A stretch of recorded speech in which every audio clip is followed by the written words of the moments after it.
bicara duit. Karena gue tidak mengejar uang. Gue tuh menurut bini gue tuh aneh. Gue tuh nggak punya rasa iri, bos.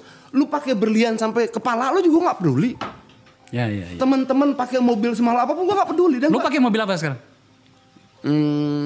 Mobil yang punya kita, punya gue, Fortuner. Iya. Sama dong. Ada yang pakai mobil 7 miliar. Orang bilang lu iri ya? Enggak gitu loh. Oke, Dian. Nah, waktu kita jangan mungkin gua salah karena tidak punya kecemburuan ya. Oke. Gua nggak iri tuh jangan salah. Kita paham lah. Nah, enggak, ini menyangkut dengan hubunganmu dengan Pak Jokowi. Apa sih yang membuat kau jadi istimewa di mata presiden? Kok kelihatannya kamu agak sering dipanggil sama presiden? Enggak istimewa, tapi mungkin begini loh. Pertama, dari sekian kali pertemuan gue tuh tidak pernah minta apa-apa.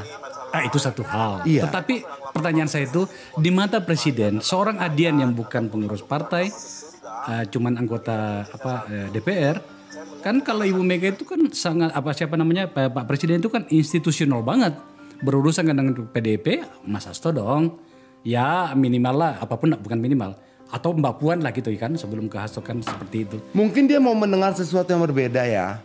Gitu loh, seperti misalnya sebelum dia bicara soal Taman Mini itu dia nanya, Mas Adian ini tanah yang di Cilengsi gimana begini. Kalau kita Taman Mini gimana? Oh keren tuh Pak Presiden.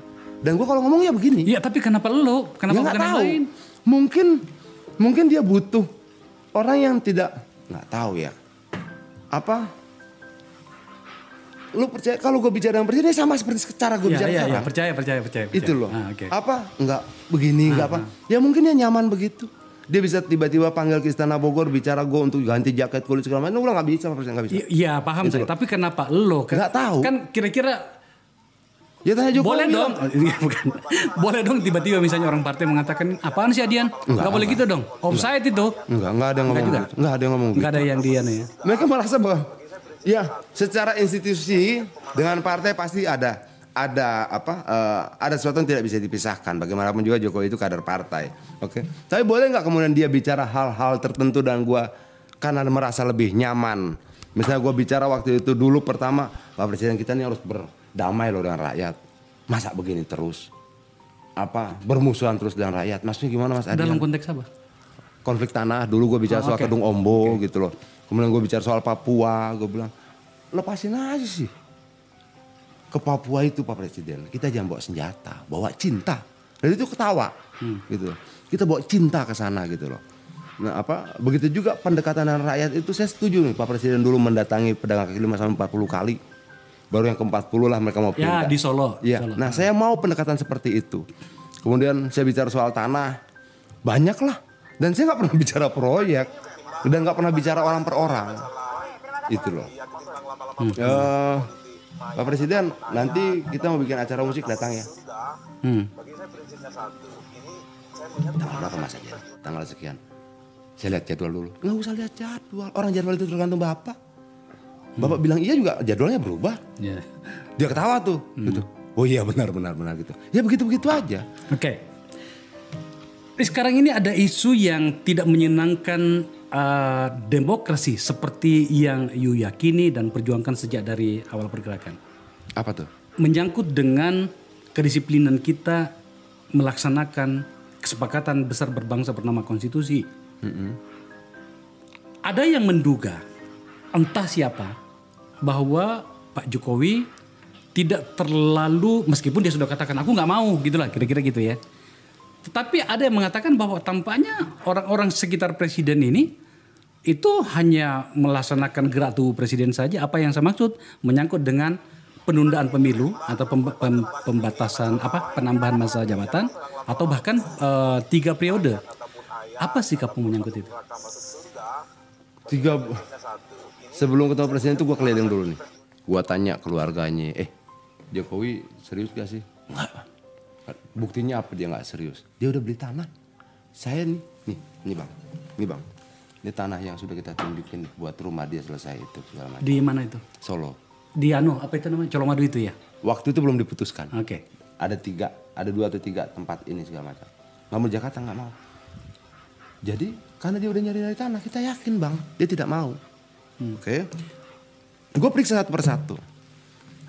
Terus kemudian gue ketemu presiden, gue bilang, Bapak mau gak Pak 3 periode diperpanjang? Enggak.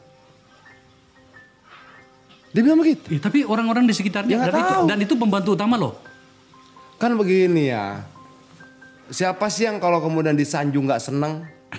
Kan bentuk menyanjung kan bisa macam-macam kan. Iya. Gitu, bisa saya bilang misalnya orang menyanjung Adian nih pantas nih jadi DPR lagi. Gitu, senang kita disanjung. Wah kalau itu aku setuju sama lu. Ini sekalian ya, sebelum saya lupa. Ini bagian dari acara ini adalah memberikan you panggung. Agar kemudian orang seperti lu terpilih lagi, Dian.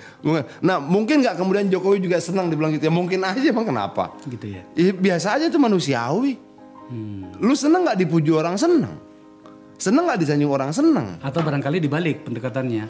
Orang-orang yang melakukan ini adalah orang-orang yang sedang nyari poin gitu.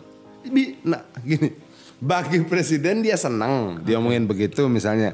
Bagi yang ngomongin karena dia tahu dia presiden bisa happy karena omongan itu, mungkin dia bisa mendapatkan sesuatu, ya itu urusan mereka lah. Kita nggak mau mikirin. Gua tuh tidak mau masuk wilayah pada ngitung rezeki orang. Kalau dia salah dia tanggung, dia benar dia untung. Tapi nggak bisa begitu dong. Kan yang kita kenal kan lo kan orangnya sangat saklek. Bahasa Belanda nih, sakelik. Oh iya. Menyangkut dengan hal nilai-nilai seperti itu. Iya. Jangan menunjukkan kegangaman, Adian. Enggak gamang. Tapi bahwa kemudian kalau gue tidak punya data apapun tentang lu, ngapain gue ngomongin lu? Tapi kenyataannya ada gerakan itu di lapangan. Gerakan apa? Mengatakan bahwa... Oh bukan soal harta kekayaan. Oh kalau itu misalnya gue dengar lu punya ini segala macam. Bener gak? Enggak, ya sudah, ngapain kita pusingin. Nah, tapi kalau data itu ada. Yang saya bicara ini tentang tadi itu, yang berhubungan dengan konstitusi. Karena ini sangat mendasar. Presiden gue yakin tidak mau. Dan Yus tidak setuju ya? Enggak setuju. Oke. Gue pernah, waktu itu gue dengar Luhut apa ya. Luhut kaitannya sama laptop apa itu. Segala macam. Gue ketemu, gue bilang, bang abang punya saham situ bang. Kau kata siapa? Yang gue dengar begitu. Kau mau aku demi apa? Nggak ada sahamku di situ. Yakin tuh bang, yakin. Kalau ketemu gue tanya bos. Iya, kalau itu ya. Okay. Gitu. Apapun. Misalnya gue dapat cerita buruk tentang lu nih ya. Gue bisa WhatsApp tuh, bener gak? Gitu. Kalau lu bantah ya sudah. Ya. Nggak, kalau itu sih oke. Nah, yang saya maksud ini menyangkut dengan konstitusi. Kami di sini kebetulan lembaga kecil saya ini itu banyak mengkaji soal konstitusi ya. Ketatanegaraan. Kalau gini ya.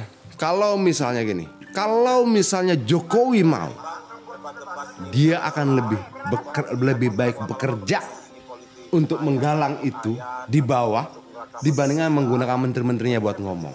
Kalau gua jadi dia,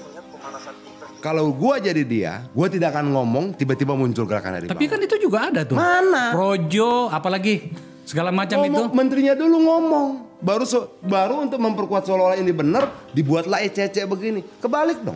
Kerja politik yang gue berpikir lebih real dan Jokowi style, gaya Jokowi dia kerja dulu di bawah.